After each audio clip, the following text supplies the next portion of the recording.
ছোটবেলার জিনিস, ছোটবেলা অনেক খেলছি এগুলো দিয়ে। কোন কালার নিব? ওই ভাই টকটকা লালটা দেন।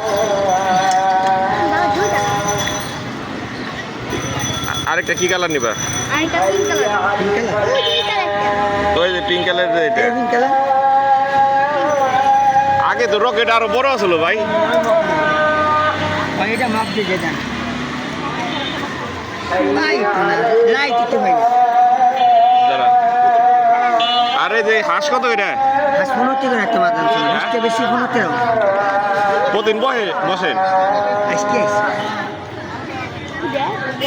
বেশি হ্যাঁ দিয়ে যাবে তো 350 টাকা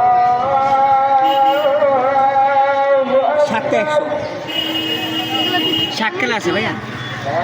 না ভাই শুধু আমার এই দুটো ঈদ নেই।